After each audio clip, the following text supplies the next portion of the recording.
Olá pessoal, todos bem? Professor Luiz Lima aqui e hoje eu quero falar com vocês de um tema, tá? Frequente na prova da ordem, bacana? 2024 já foi cobrado 2 vezes, 23 e 22 também foi cobrado. O tema é prisão em flagrante, ok? E claro, na expectativa sempre de ser mais didático com você, o que eu vou fazer aqui, eu vou organizar por espécie de flagrante os nossos blocos de aula. Bacana? Então, claro, tem um materialzinho filé aqui para você, ó, para você me acompanhar, né? E hoje o tema da nossa aula é o flagrante, beleza? Bom, muito bem.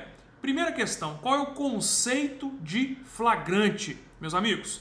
Vejam vocês, ó, o conceito de flagrante, tá? É uma ferramenta que é constitucionalmente assegurada para autorizar a captura daquele que é surpreendido praticando a infração penal. Tranquilo? Volte comigo um instante aqui, por gentileza. Repare só, a nossa Constituição autorizou, tá, a prisão em flagrante exatamente porque não faria sentido eu visualizar alguém cometendo ato infracional. Ato infracional não ficou legal não, porque se refere a crime praticado por pessoa menor, né? Mas a infração penal praticada por aquele que tem que ser interrompido. Veja você, né? A nossa Constituição nos autorizou a atravessar uma abordagem se eu presencio alguém praticando o flagrante. Tranquilo? Pois bem, então quais seriam as finalidades do flagrante? Qual é o fundamento? Qual é a justificativa? Eu te mostro agora, volta comigo aqui no nosso material. Pessoal, olha só, é claro que as finalidades, né, são quais? Ó, evitar a fuga, evitar a consumação do delito, claro, você vai interromper a empreitada criminosa e desde já levantar os primeiros elementos indiciários ou elementos de informação que vão viabilizar a futura deflagração do processo. Tranquilo até aqui? Bacana? Beleza? Volte comigo um instante então, por favor. Repare, né? A gente tem essa autorização exatamente na expectativa de interromper, de ser abrupto na identificação daquele que pratica o flagrante. Percebeu? E claro, desde esse momento eu já vou ter, né, uma abordagem para que ela seja feita conforme a colheita dos elementos, né? Então, de repente eu encontrei alguém traficando drogas. Ora, a própria busca, a própria apreensão daquela droga já vai nos dar materialidade futura para deflagrar, ou seja, para iniciar uma ação penal contra esse delinquente. Bacana até aqui? Pois bem, repare comigo agora que a gente tem uma certa divergência na doutrina de algo que eu quero acrescentar aqui com você. Sabe o que é? Qual seria a natureza jurídica da prisão em flagrante, né? Apesar de nós termos a maioria da doutrina defendendo que se trata de uma ação cautelar pessoal, tá? O professor Aury Lopes Júnior, acompanhado por outros grandes doutrinadores, defende, né, que a natureza jurídica do flagrante é de pré-cautela, ou seja, pré-cautelar. Porque, repare, as cautelares serão fixadas, no entendimento do sempre brilhante Aury Lopes Júnior, após a confirmação do flagrante. Se o flagrante não se confirma, quais cautelares eu vou aplicar? Nenhuma.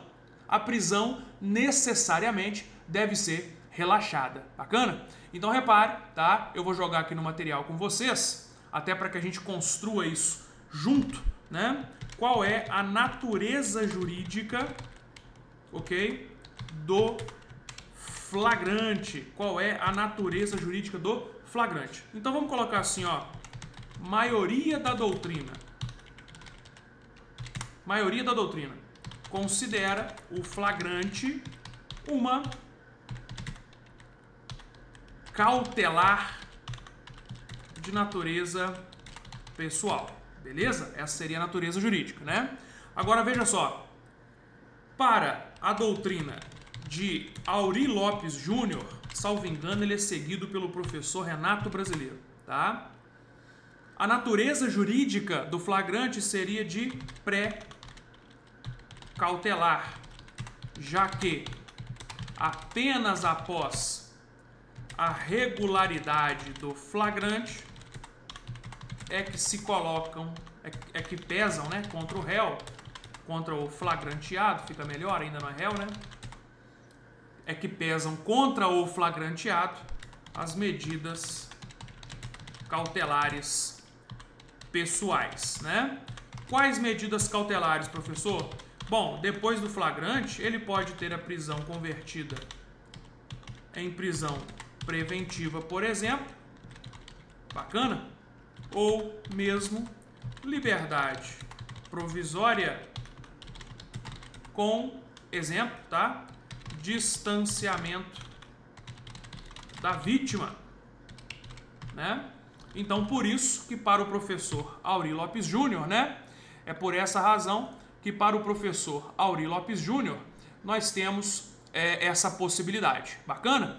Construímos aí, porque é uma coisa um pouco mais ampla, né? Que a OAB, de repente, pode cobrar numa segunda fase e que agora você já tem anotado devidamente no seu material. Combinado? Tranquilo? Pois bem, então, meus amigos, voltem comigo aqui um instante. Vejamos quais são as espécies de flagrante. Esse ponto é fundamental para a prova da ordem, ok? Esse ponto é fundamental para a prova da ordem. Vejamos quais são as espécies de flagrante. E a primeira, tá? Lá no artigo 302 do nosso Código de Processo Penal, sempre importante a leitura, tá? Eu não quero mencionar artigos com você aqui de maneira leviana, é para você ler, irmão. Vai lá e encara a leitura do artigo 302 do Código de Processo Penal, que você vai ver as principais espécies de flagrante. Bacana? Volte comigo então para o nosso material, só para você acompanhar aqui, ó. Vamos lá, olha só.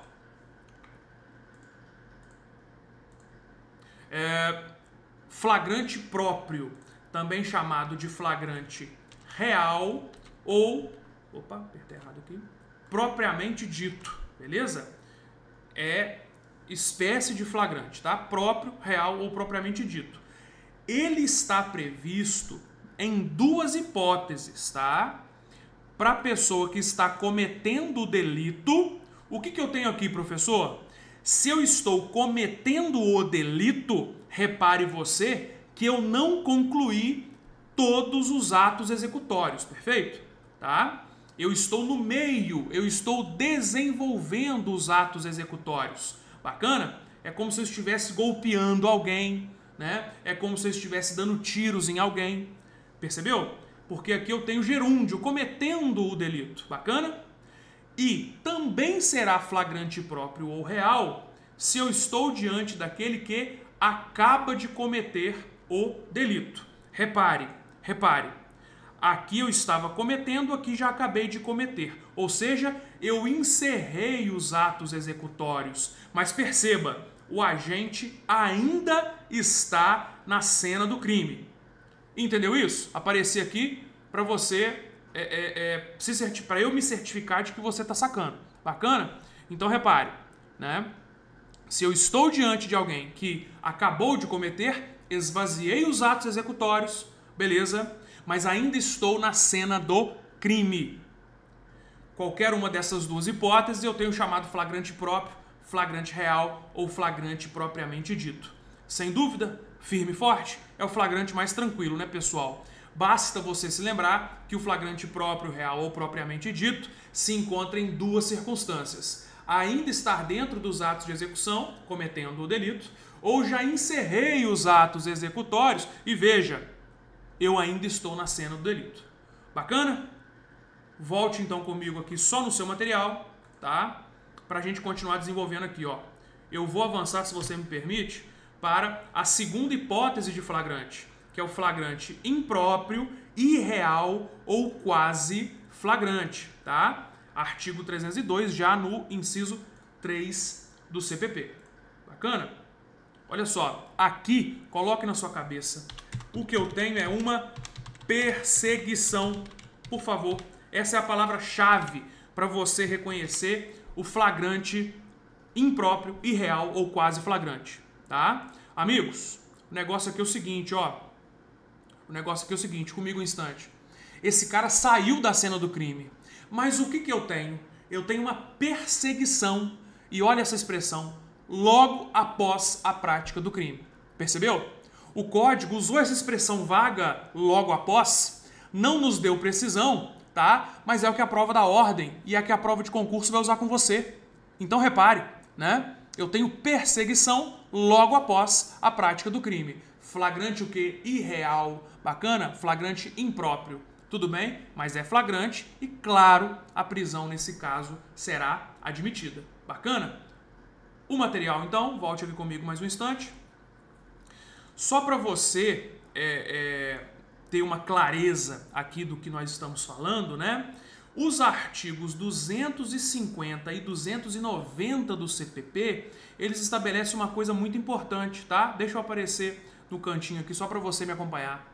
Os artigos ali, ó, 250 e 290, que você tá vendo ali, tá? Eles deixam claro para nós o seguinte, ó. Isso aqui é para você contrariar aquele seu tio no almoço de família, né? Porque eu não sei se é assim com você, mas comigo foi. Primeiro período de direito, né? Primeiro período de direito, aí ele te pergunta, faz uma pergunta complexa pra porra, né? Aí você fala assim, não, isso aí eu ainda não sei responder, não. Aí fala com aquele desdém assim, ué, mas não tá fazendo direito, né? É aquela coisa horrorosa, mas tudo bem. Então repare, o seu tio já falou isso aqui. O flagrante dura 48 horas, não já? É verdade ou não é? Pois é. Ô tio, é mentira, tá? O flagrante não consta na lei prazo de duração. Tudo bem? Não consta na lei. O que diz a lei, porém, nos artigos que eu estou... Opa, pra cá. Nos artigos que eu estou indicando para você ali, ó, 250, 290, tá? É que enquanto se estabelece a perseguição, eu tenho flagrante, tá? Se eu tenho perseguição logo após a prática do crime e essa perseguição se alargou demais, né? 2, 3 dias correndo atrás da pessoa. Lembra do caso Lázaro, né? Pois é, flagrante, né? Se a pessoa tem uma ininterrupta perseguição. Tranquilo? Pois bem, agora repare você o seguinte, ó. Aqui no seu material, eu até deixei claro, né? A perseguição se estabelece quando vamos no encalço do agente por informação própria ou de terceiro de que ele partiu em determinada direção. E o tempo de perseguição não é objetivamente definido na lei, tudo bem? Não é objetivamente definido na lei, sendo que a perseguição se estende no tempo em que houver necessidade. Tranquilo? E aqui só para eu tentar, né? Como é que se diz? Ilustrar para você, tá? Nós temos aqui, ó, um exemplo de 3 membros do Comando Vermelho que entraram num jardim do Rio de Janeiro. 3 dias depois, os indivíduos estavam pendurados nas árvores, né? Com efeito, foram presos em flagrante. Veja você, né? Sem contato visual, mas este não é um requisito de validade. O que importa é que eu tenha uma perseguição, olha aqui, ó, contínua. Tranquilo? Beleza até aqui? Sim ou não? Volta comigo um instante. Amigos, o que eu juro e prometo para você, sem medo de errar, é que as informações que você tiver aqui nesse canal, comigo, tá? Serão de qualidade, de responsabilidade. E veja você, eu não posso passar por esse tema sem deixar claro aquilo que defende Guilherme de Souza Nutti, desembargador do TJ São Paulo, né? Um autor brilhante de obras de processo penal e direito penal, e até mesmo penal militar. Tem o livro Tribunal do Júri, enfim. Guilherme de Souza Nutti, feríssimo do direito penal, defende que o flagrante deve ser interpretado de maneira restrita. Ou seja, para Guilherme de Souza Nutti, eu só teria, por exemplo, a possibilidade de ingresso em domicílio em situação de flagrante no chamado flagrante próprio. Bacana? Isso é o que defende Guilherme de Souza Nutti. Agora repare, o Supremo Tribunal Federal, tá? E aqui sou eu com aquela dita responsabilidade de que aqui você só terá conhecimento e informação de qualidade. O Supremo Tribunal Federal fixou uma tese no tema 280 para dizer o seguinte: o policial, ele pode entrar na casa da pessoa em flagrante, não pode? Pode. Mas a Constituição, ela falou que o juiz só pode autorizar se houver indício de autoria, prova da materialidade e mesmo assim só de dia, irmão. Ora, o policial não estaria aqui com mais poder do que o juiz? O policial pode virar e falar o seguinte, ó, de acordo com a minha intuição, eu entrei de madrugada, eu entrei 3 horas da manhã, entrei 4 horas da manhã. Vamos ter clareza, tá? É verdade, de acordo com o artigo 5º, inciso 11 da nossa Constituição, e isso cai demais na prova da ordem, tá? É verdade que o policial, em caso de flagrante, qualquer um de nós, né? Mas eu tô pegando o policial aqui porque você vai entender o tema 280 comigo. O policial pode entrar a qualquer momento na casa da pessoa. E muitas vezes ele vira e fala o seguinte, ó, fulano de tal tava com atitude suspeita. Fulano de tal tava com um comportamento estranho, né? Aí eu entrei na casa. Às vezes encontra objeto ilícito e, portanto, o flagrante, em tese, né? Seria legal. Tem vezes que não encontra nada. Estaria o policial com mais poder que o juiz? Pois é.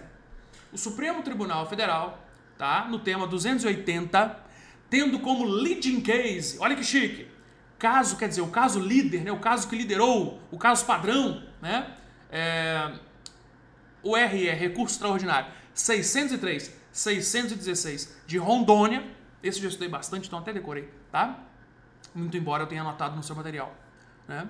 O leading case, né, fixou a seguinte tese, ó, o policial pode entrar na casa da pessoa em qualquer horário, em situação de flagrante, isso é verdade. Só que depois é necessário que sejam justificadas as fundadas, a fundada razão que autorizou o ingresso. Quer ver? Jogo aqui o material com você, tá? Deixa eu aparecendo aqui no cantinho, só para você ver comigo, né?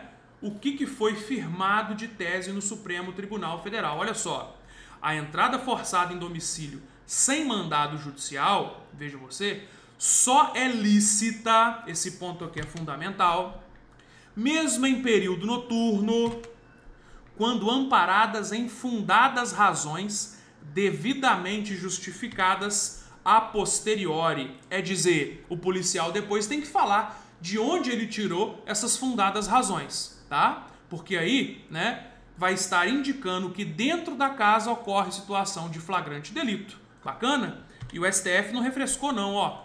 Sob pena de responsabilidade disciplinar, civil e penal do agente ou da autoridade e de nulidade dos atos praticados.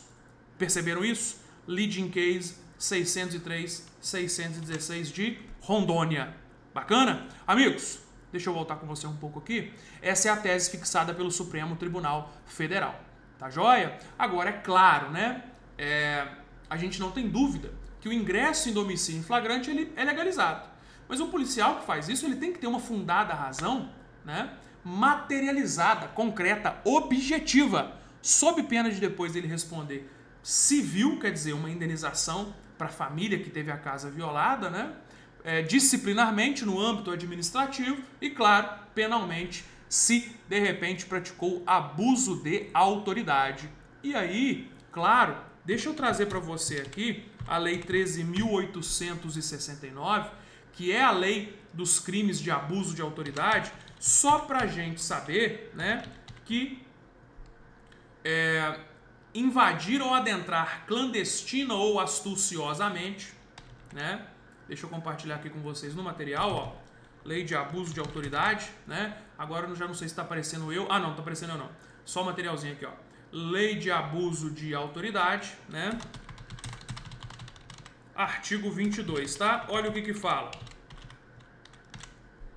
Invadir ou adentrar clandestina ou astuciosamente ou à revelia da vontade do ocupante, imóvel alheio ou suas dependências ou nele permanecer nas mesmas condições, sem determinação judicial ou fora dos casos estabelecidos em lei, né? Isso configura crime de abuso de autoridade. E o parágrafo 1º, ele ainda trouxe para nós o seguinte, ó, me permita aqui.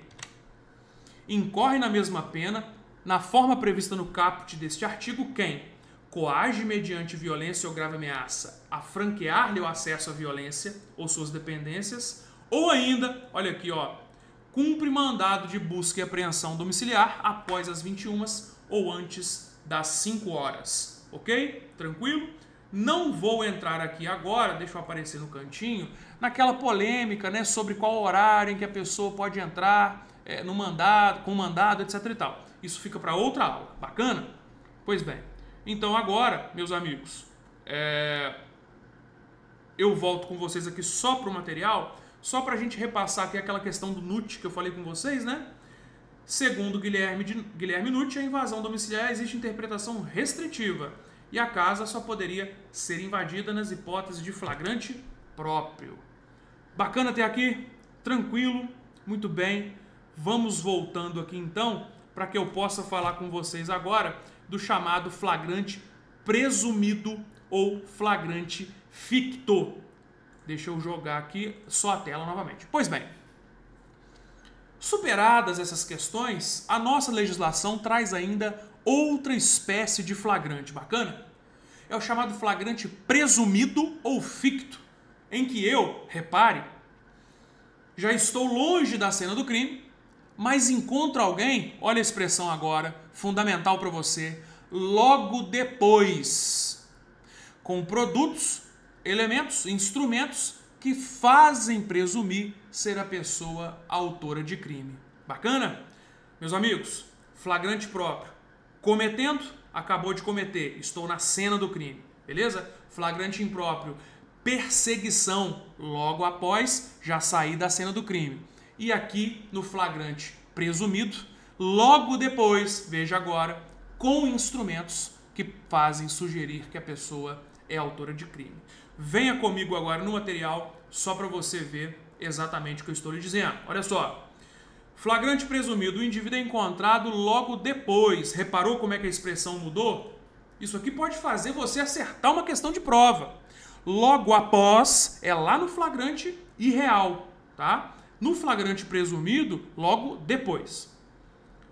Com objetos, armas ou papéis que façam presumir que é ele o responsável. Bacana?